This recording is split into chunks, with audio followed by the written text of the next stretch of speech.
పెన్షన్ల కోసం bye bye బాబు అని క్యాంపెయిన్ నడిపి మీ గెలుపు కోసం నేను పని చేసిన దాన్ని ఒక్క రోజు మీ దగ్గర నుంచి ఒక్క పదివి అడగలేదు, ఒక్క రూపాయి పని అడగలేదు.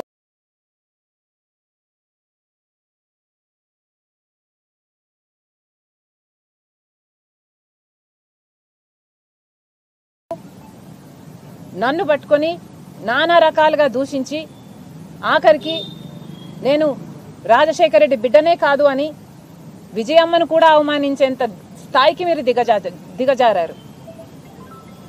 అసలు మీ ఛాతిలో ఉన్నది గుండెనా బండనా? రాష్ట్ర ప్రజలకు సమాధానం చెప్పాలి.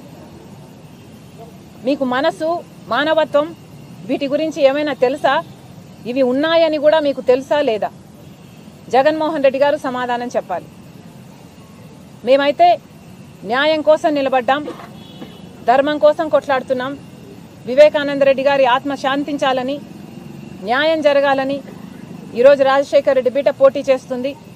మరొకసారి చెప్తున్నాం, హత్యా రాజకీయాలను ప్రోత్సహించకండి.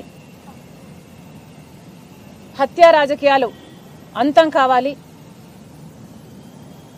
ఇలాంటి వాళ్ళు చట్టసభలకు వెళ్ళకూడదు, ఇలాంటి వాళ్ళు అధికారంలో ఉండడానికి వీల్లేదని, ప్రజలందరూ న్యాయం వైపు ఉన్నారని, ప్రజలు ఎప్పుడూ నేరం వైపు నిలవరని నిరూపించాలని రాజశేఖర రెడ్డి బిడ్డ శిరస్సు వంచి చేతులు జోడించి కడప జిల్లా ప్రజలను, రాష్ట్ర ప్రజలను మనస్ఫూర్తిగా ప్రార్థిస్తుంది. Thank you guys. Thank you.